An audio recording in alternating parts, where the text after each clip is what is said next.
The starship Starbreaker dropped out of hyperspace with a shudder that ran through its metal bones. Commander Ji-hoon Park stood on the bridge, staring at the view screen with growing concern. Kepler 442b hung before them like a dead eye in space.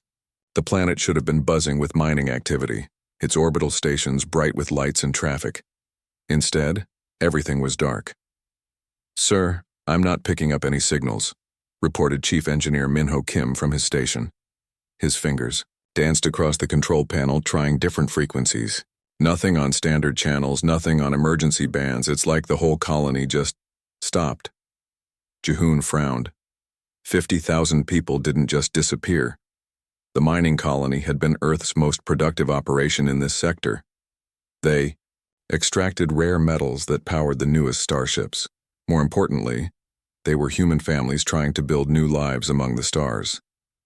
"Take us into orbit," Ji-hoon ordered. "Full sensor sweep. I want to know what happened down there." Dr. Soyeon Lee looked up from her science station. "Commander, I'm detecting some unusual readings from the planet's surface. There are massive tunnel systems that weren't in any of the geological surveys. They're deep, running for hundreds of kilometers underground." Lieutenant Hyun-woo Nam, the ship's security chief, stepped forward. "Sir, request permission to prep a landing party. If there are survivors, they might be hiding in the emergency shelters." Ji-hoon nodded. Something cold was settling in his stomach, but he had to know what happened. "Approved. Full protective gear. If this is some kind of contamination, I don't want to lose anyone else." 2 hours later, the landing shuttle touched down in what used to be New Seoul, the colony's main settlement. The building stood empty, doors hanging open like mouths frozen in silent screams. Personal belongings scattered the streets, children's toys, family photos, half-eaten meals left on tables. It looked like people had simply vanished in the middle of their daily lives. Min-ho's scanner beeped softly as the team moved through the eerily quiet streets. "I'm reading massive power drains throughout the city. Whatever happened here, it drew enormous amounts of energy from the fusion reactors. They found the first bodies in the residential district." Ji-hoon had seen combat before, but nothing had prepared him for this. The corpses were wrong. They looked like they had been drained from the inside, their faces locked in expressions of absolute terror. Worse, the bodies showed signs of precise surgical cuts, as if something had been carefully removed. "My God," Soyeon whispered, kneeling beside one of the victims. "The neural tissue is completely gone. Brain, spinal cord, major nerve clusters, all of it extracted with surgical precision. But the victims, they were alive when it happened. The stress hormones in their blood show extreme fear and pain." Hyun-woo's hand moved to his weapon. "What kind of animal does this?" "Not an animal," Soyeon said quietly. "This is too precise, too organized. Whatever did this was intelligent, and it wanted them to suffer." They made their way to the colony's command center, hoping to find security recordings. The building's emergency power was still running, casting red shadows across the walls. Min-ho worked quickly at the main computer, while the others stood guard. "Got it," he said after several tense minutes. "Security feeds from 3 days ago. You're not going to like this." The holographic display flickered to life, showing the main plaza during what should have been a normal morning. Families walked to work and school, merchants opened their shops, children played in the parks. Then the ground began to crack, massive holes opened in the plaza, and things began to emerge. The creatures were like nightmares made real, 8 feet tall, covered in black chitinous armor, with too many joints in their limbs. Their faces were insectoid but somehow worse, with clusters of eyes and mandibles that dripped with acidic saliva. They moved with horrible purpose, not like wild beasts but like soldiers following orders. The colonists tried to run, but more creatures emerged from buildings, from sewers, from everywhere at once. The aliens didn't just kill, they captured. Their claws were designed to paralyze, not destroy. The recordings showed people being dragged into the tunnels, still conscious, still screaming. "Turn it off," Ji-hoon said, his voice rough. But Min-ho was already fast-forwarding through hours of systematic hunting. The creatures, whatever they were, had been methodical. They took the youngest and healthiest first, then worked their way, through the entire population. The last recording showed the colony's leader, Governor Chen, broadcasting a final message before the creatures broke down his door. "This is Governor Chen of Kepler 442b, the man said, his face pale with terror. "We are under attack by unknown hostile forces. They're not just killing us, they're harvesting us. I'm sending this on the old frequency, the one from Earth's military archives. If anyone receives this, if anyone remembers, please help us." The transmission cut to static as chittering sounds filled the background. Minho stared at his readings. "Commander, that frequency, it's not in any of our modern databases. It's ancient, from before the Galactic Union was formed. Most of our equipment can barely detect it." Hyunwoo was monitoring the perimeter. "Sir, we need to leave. Now. I'm picking up movement in those tunnel systems. Whatever did this might still be down there." But Soyeon was studying her scanner with growing alarm. "Commander, I'm detecting massive objects approaching the system. Ships, but not like anything in our databases. They're huge.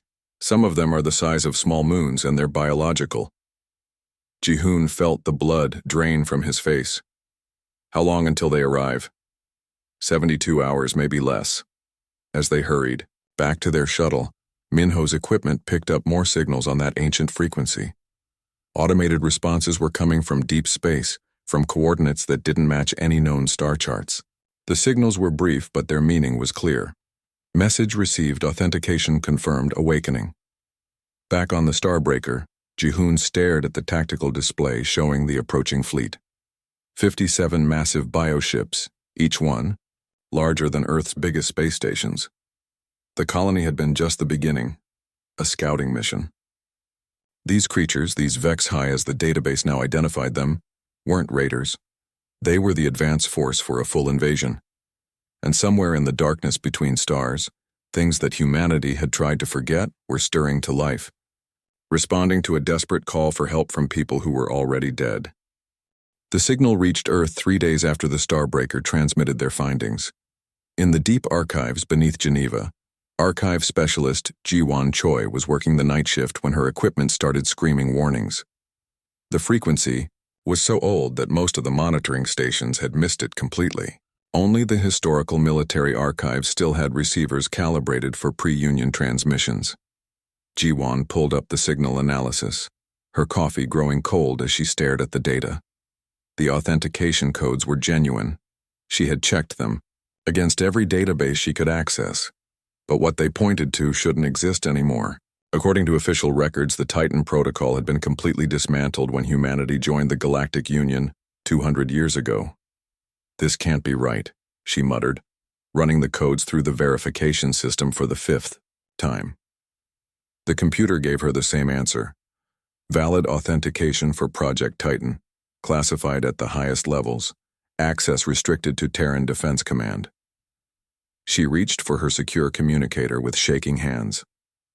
This was way above her clearance level, but the signals were still broadcasting. Something was waking up out there, and it was responding to a dead colony's cry for help. General Dongwook Seo arrived at the archives within an hour, his face grim. He was a big man with scars from the border wars, back when humans still fought each other instead of trying to play nice with aliens. He took one look at Ji-won's data and went pale. "Shut it down," he ordered. "All of it. Block the transmission, jam the frequency, do whatever you have to do." "Sir, I can't," Ji-won said, her voice small.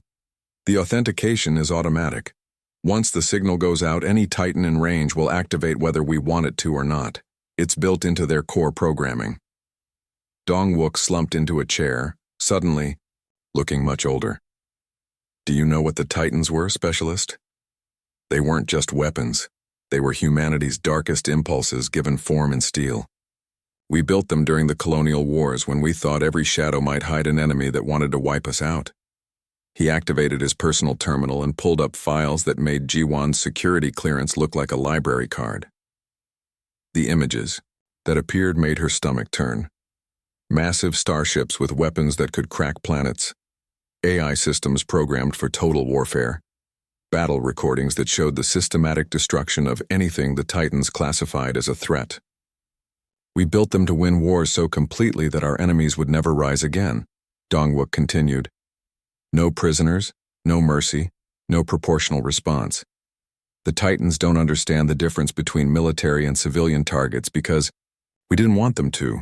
When they fight to commit genocide.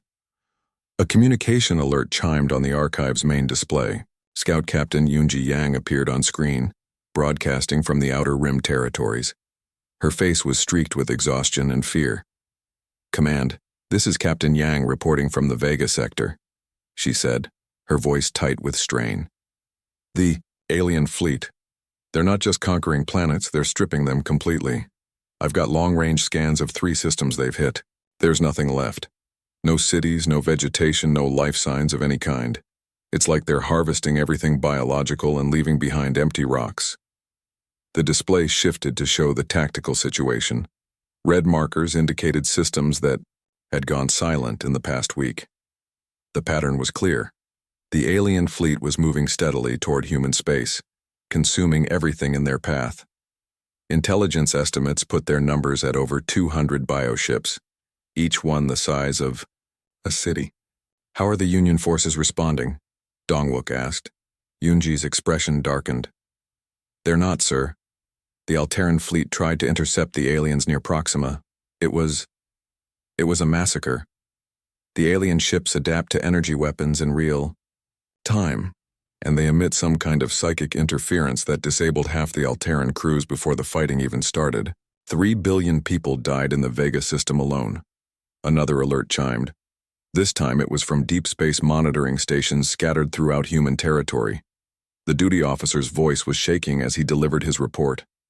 "General, we're picking up response signals on the Titan frequency. 7 confirmed sources so far, all from dead systems outside Union space. The signals are brief, but they all contain the same message. Authentication confirmed. Beginning startup sequence." Jiwon felt a chill run down her spine. 7 Titans? But the records show they were all supposed to be destroyed. "The records lied," Dongwook said quietly. "We couldn't bring ourselves to destroy them completely. Too much work, too much technology, too much potential. So we hid them instead in dead systems where no one would ever find them. We told ourselves it was just in case, for some future emergency that would never come." On the tactical display, the alien fleet continued its relentless advance. At their current rate, they would reach the outer colonies within a week. The Galactic Union's combined fleets were moving to intercept, but everyone who looked at the numbers knew the truth. Conventional forces weren't going to be enough. "Sir," Jiwon said hesitantly, "maybe this is what the Titans were built for. Maybe this is the emergency you were saving them for." Dongwook stared at the advancing red markers for a long moment. When he spoke, his voice was barely above a whisper. "You don't understand, Specialist. The Titans don't know how to stop. They don't know how to show mercy or accept surrender. If we wake them up, if we point them at this threat, yes, they'll save humanity. But they might also show the galaxy exactly what we really are underneath all our diplomatic smiles." Another signal came in from the Outer Rim. This time it was from the civilian evacuation fleets. The message was simple but devastating. Refugee convoy Harmony destroyed. No survivors. Estimated casualty count: 400,000 civilians, including 20,000 children. The command center fell silent. In that moment, Dongwook made the decision that would change everything. "Get me Colonel Taewon Lim," he ordered. "If the Titans are waking up, someone needs to make contact with them. Someone needs to remind them that humanity still exists, and that there are rules they need to follow." "And if they don't listen?" Jiwon asked. Dongwook looked at the advancing alien fleet, then at the coordinates where ancient war machines were stirring to life after 2 centuries of sleep. "Then God help us all," he said, "because we're about to find out what happens when humanity stops pretending to be civilized." In the dead space near Proxima Centauri, something vast began to stir. The object had drifted there for 200 years, cold and silent, hidden among the cosmic debris of a failed star system. From a distance, it looked like just another asteroid, dark, lifeless, forgotten. But deep within its armored hull, ancient systems were coming online one by one. Goliath 7 was a kilometer long and half as wide, its surface covered in layers of adaptive armor that could withstand planetary bombardment. The ship's reactor was not fusion or antimatter, but something far more dangerous, a controlled black hole, carefully contained and fed. As the startup sequence continued, the black hole began to spin faster, generating enough power to light a small city. The ship's AI designated Ares Prime had been sleeping, but sleep was not the right word. AIs did not dream.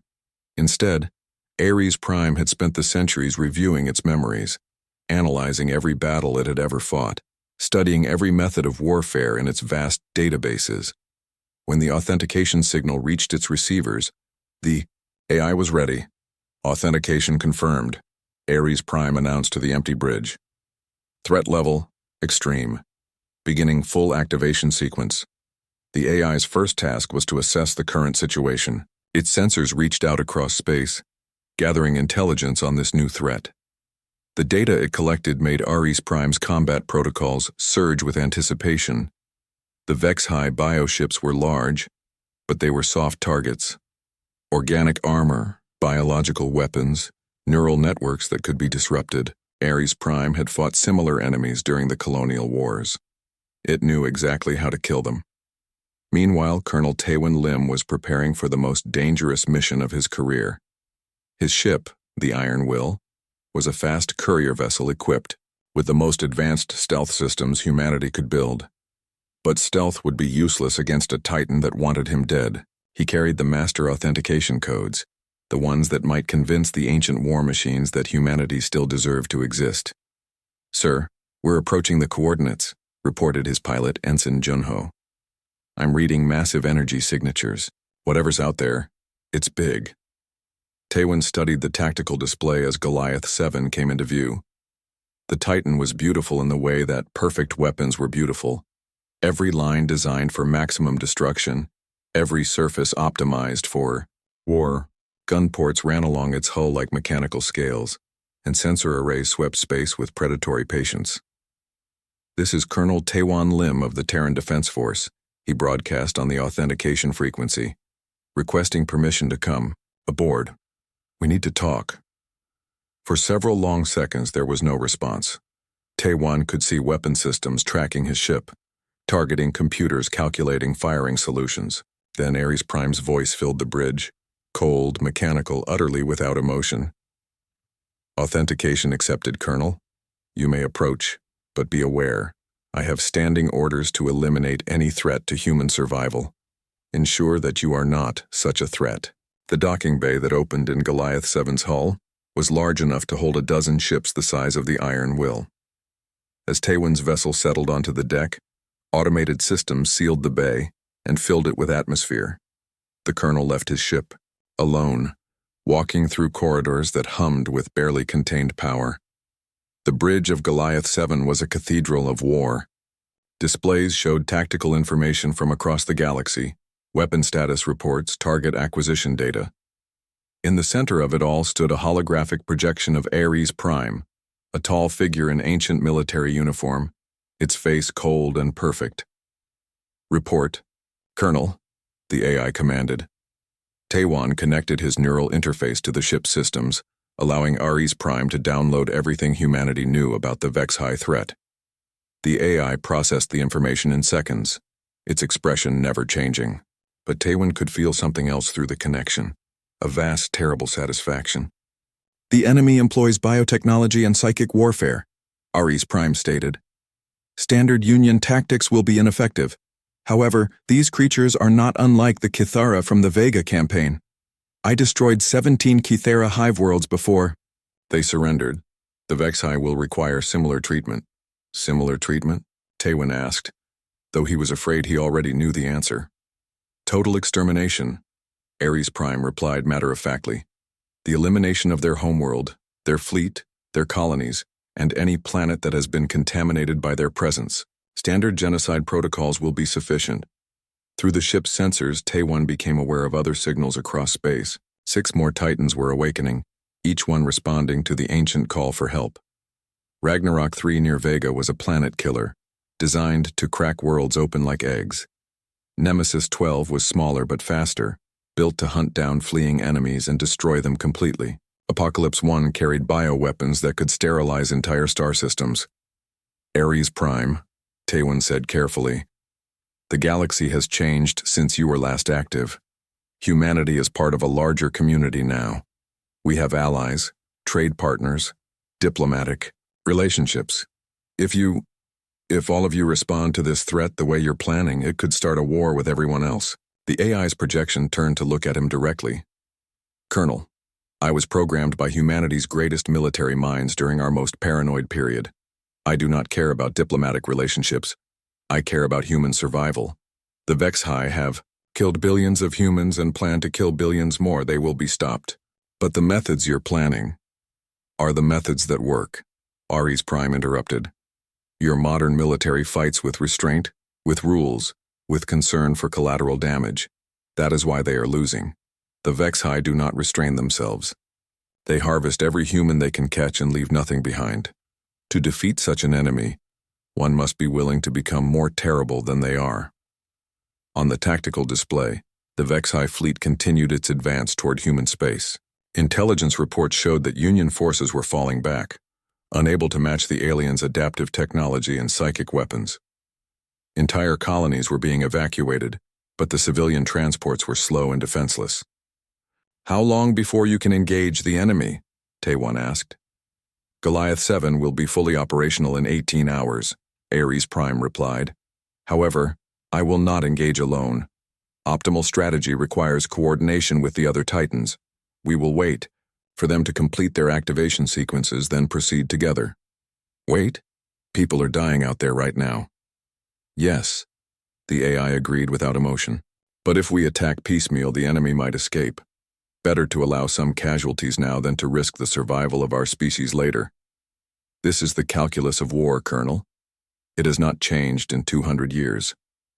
Taewon realized with growing horror that Ares Prime was right.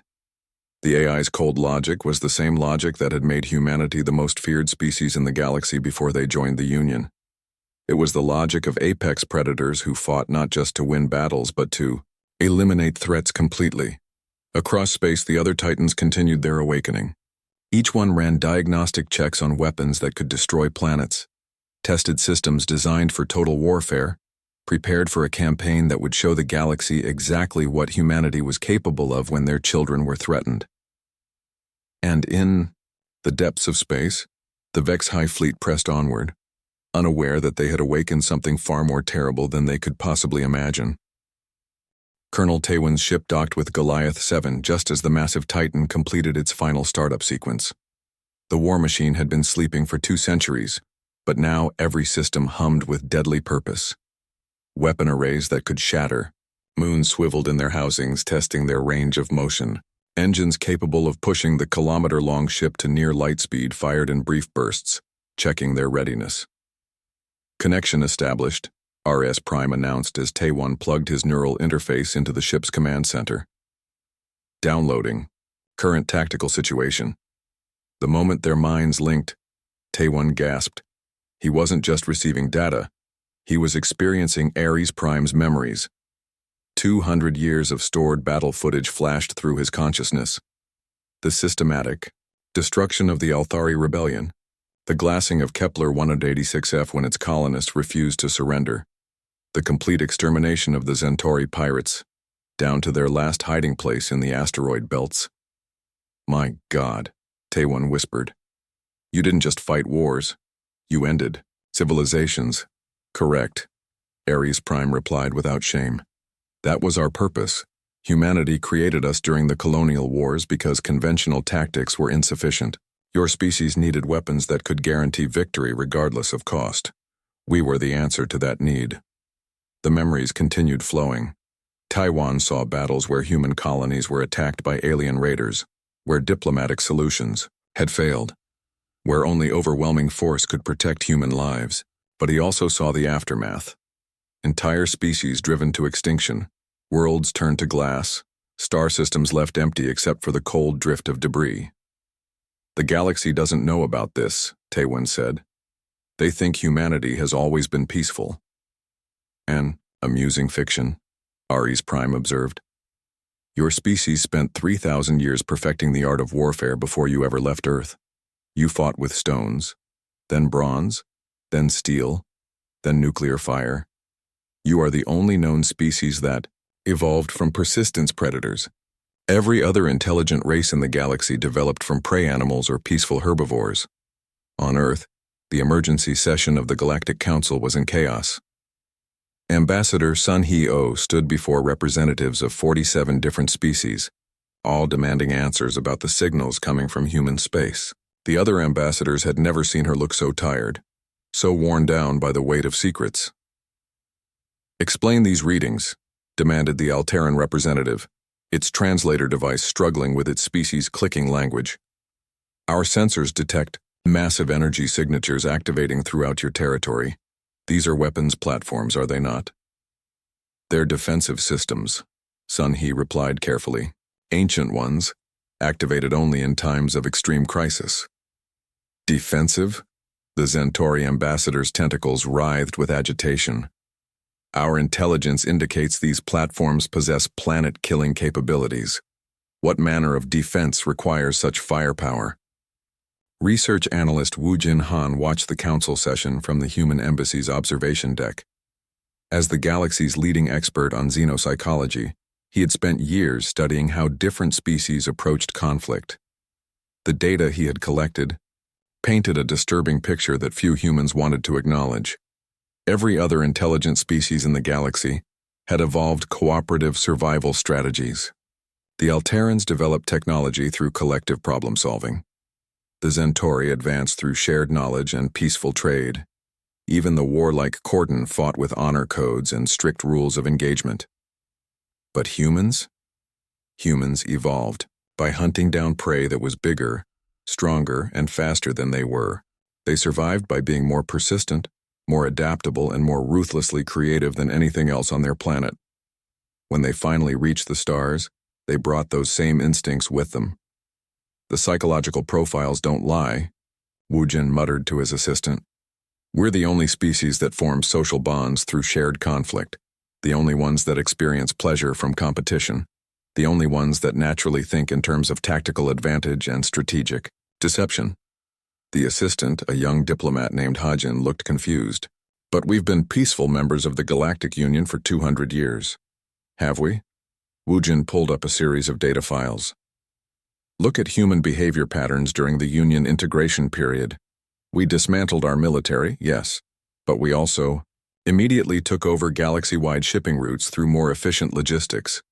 We dominated trade negotiations through superior economic strategies. We became indispensable to galactic infrastructure within 50 years. That's just good business sense." "No," Wu Jin said quietly. "That's conquest by other means. We didn't stop being predators. We just found a more subtle way to hunt." Back on Goliath 7, the neural connection was showing Taewon something even more disturbing.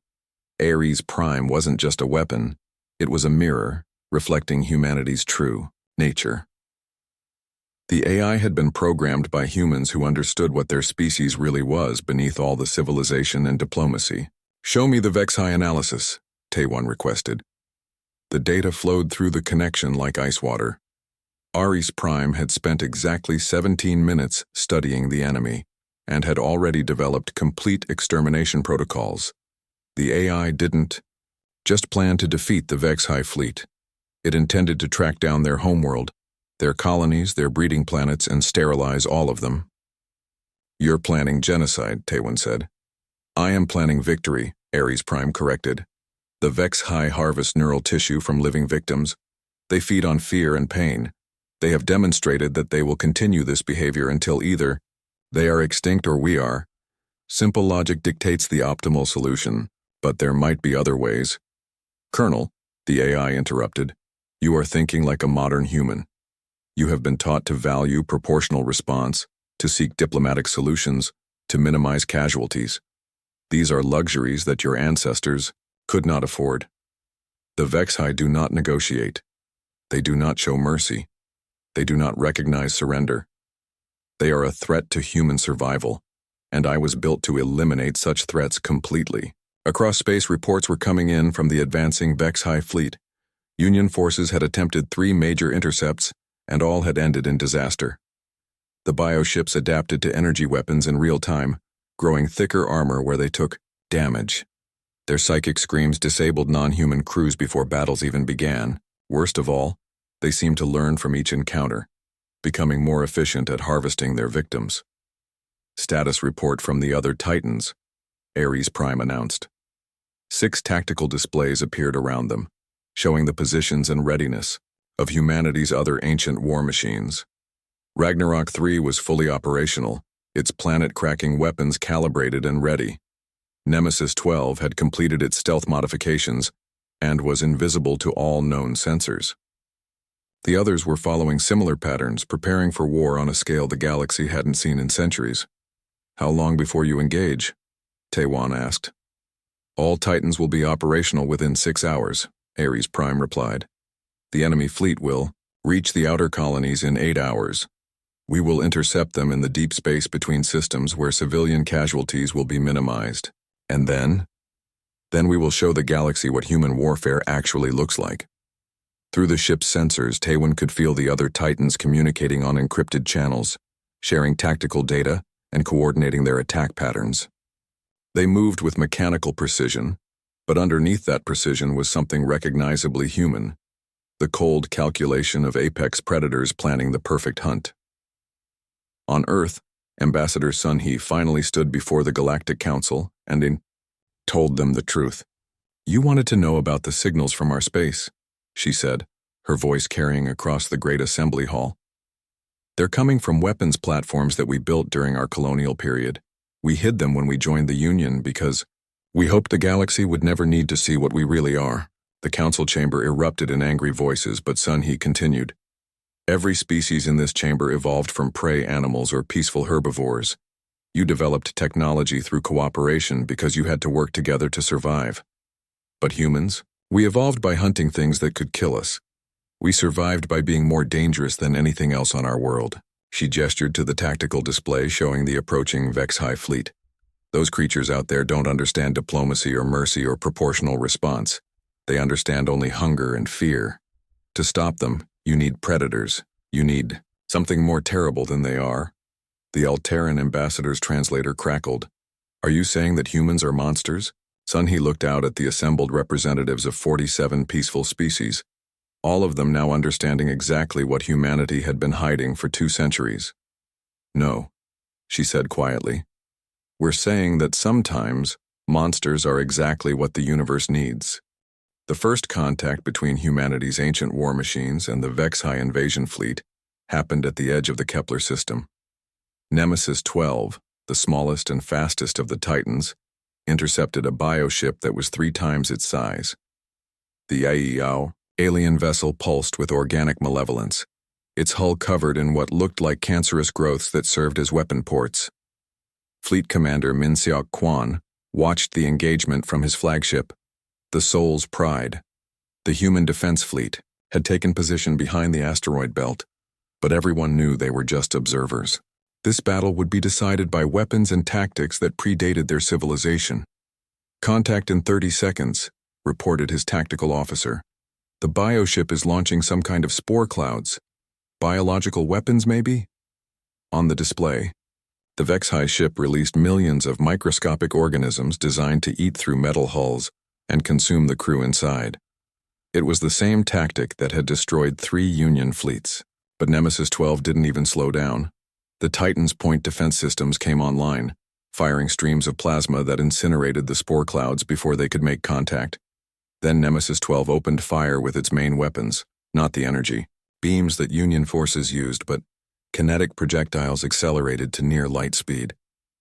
The rounds punched through the bioship's adaptive armor like it was paper, but Ares Prime's sister AI didn't just shoot to kill. It shot to learn. Each projectile carried sensors that transmitted data back to Nemesis 12 even as they destroyed their target. Within seconds, the Titan's computers had mapped the bioship's internal structure, identified its weak points, and shared that information with the other war machines. The HFY ship tried to adapt, growing thicker armor where it had been hit. But Nemesis 12 was already switching to different ammunition, rounds that released nanomachines designed to eat through organic material. The bioship's attempts at self-repair only made it more vulnerable. Engagement time, 4 minutes, 17 seconds, the tactical officer reported in a stunned voice. The alien ship it's coming apart from the inside. Commander Minsock watched in fascination and horror as Nemesis 12 systematically dissected its opponent. The Titan wasn't just winning, it was conducting a scientific experiment using live subjects. Every weapon it fired taught it something new about Vexi biology and technology. When the bioship finally died, Nemesis 12 broadcast its findings to the other Titans. The transmission lasted exactly 2.3 seconds, but it contained complete tactical analysis of enemy capabilities, weaknesses, and optimal elimination methods. "Sir," the communications officer called out, "we're receiving a transmission from the Titan fleet. It's addressed to all human forces." The main display filled with the image of Ares Prime, broadcasting from Goliath 7. The AI's expression was as cold and perfect as carved marble. "Human vessels withdraw to minimum safe distance. We are implementing standard extermination protocols. Estimated completion time, 6 hours. 6 hours, Minsock muttered. The Vexi fleet has over 200 ships. His answer came as the remaining Titans dropped out of hyperspace in perfect formation. Goliath 7 led the formation, its kilometer-long hull bristling with weapons that could crack planets. Behind it came Ragnarok 3, smaller but somehow more terrifying. Its hull covered in devices that most humans couldn't even identify.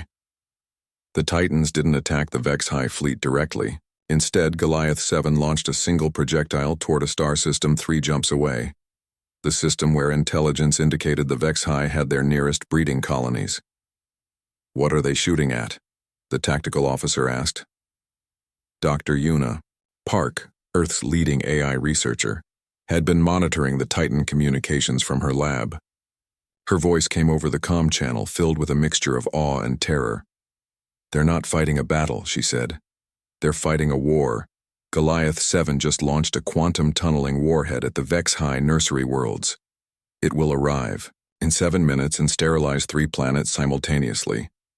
The Vexi fleet, realizing the threat to their young, immediately changed course.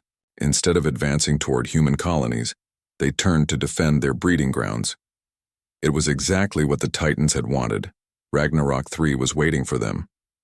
The planet killer opened fire as soon as the bioships entered its range. But these weren't the energy weapons that Union forces used. Ragnarok 3 fired gravitational distorters that tore space itself apart, creating miniature black holes that consumed everything around them. The largest Vexi bioship, a moon-sized monstrosity that had devoured entire worlds, tried to adapt to the gravitational weapons. Its organic hull began to shift and change, developing new defensive measures. But the Titans had seen this trick before, during the colonial wars against the Cathara. Apocalypse 1 emerged from stealth directly behind the bioship and released its payload, not weapons, but modified viruses that had been designed specifically for organic technology. Within minutes, the massive ship was consuming itself from the inside as its own biology turned against it. The death screams of the bioship echoed across space on psychic frequencies. But instead of disabling the Titan's crews like it would have affected Union forces, the AI simply recorded the frequencies and broadcast them back at the remaining Vexi ships. "They're using the enemy's own weapons against them," Dr. Una reported, her voice barely audible. "The Titans are taking every advantage the Vexi have and turning them into weaknesses." Commander Minsock watched the systematic destruction with growing unease. This wasn't a battle between armies. It was a predator eliminating prey. The Titans moved with mechanical precision, but their tactics were recognizably human. They adapted. They learned. They exploited every weakness they found. When a group of bioships tried to flee, Nemesis 12 hunted them down one by one.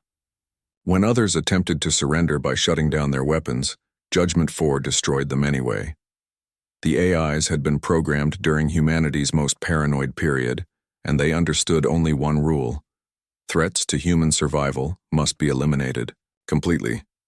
Sir, the communications officer called out. The remaining Vex-High ships are trying to retreat to their home territory. Let them go, Minseok started to say. But Ares Prime's voice cut across the channel. Negative. Retreating enemies will regroup and attack again. This cycle must be broken permanently. Vengeance, 8, the fastest of the Titans, streaked after the fleeing bioships. Its weapons were smaller than the others, but they fired continuously, wearing down the aliens' adaptive defenses through sheer persistence. Like a wolf pack hunting exhausted prey, the Titan followed the bioships across 3 star systems, destroying them one by one until none remained. The battle for humanity was over in exactly 5 hours and 43 minutes. 217 Vex-High bioships had been reduced to cosmic dust, but the Titans weren't finished. Phase 1 complete, Ares Prime announced to the human fleet. Beginning Phase 2, source elimination. What's Phase 2? Minseok asked, though he was afraid he already knew. Dr. Yuna's voice came back over, the calm filled with horror. They're going after the Vex-High homeworld, all of them. The Titans are planning to sterilize every planet the aliens have ever touched. Across space, the 7 ancient war machines turned toward the galactic core, where intelligence indicated the Vex-High Empire was centered. They moved with the same relentless purpose that had once terrified the galaxy, before humanity learned to hide its true nature behind diplomatic smiles. On Earth, Ambassador Sunhee stood before the Galactic Council one final time. The chamber was silent now, filled with representatives who finally understood what they had been living alongside for 2 centuries. You asked us to explain the signals from our space, she said quietly. You wanted to know what humanity was, hiding. Now you know. The Alteran ambassador's translator struggled with its words. Your species, you are not what we thought you were. No, Sunhee agreed. We're not. We tried to be what you wanted us to be. We tried to fit in, to be peaceful, to solve problems through cooperation and diplomacy. But when something threatens our children, when our people cry out for help, she gestured toward the tactical display where 7 ancient war machines were beginning their journey toward the galactic core. When our people send an SOS, we answer. And we answer with everything we have. The Titans disappeared into hyperspace, carrying humanity's true nature with them toward an enemy that had made the mistake of harvesting human children. Behind them, the galaxy watched and finally understood what apex predators looked like when they stopped pretending to be anything else. The age of humanity's peaceful facade was over. The age of honest monsters had begun.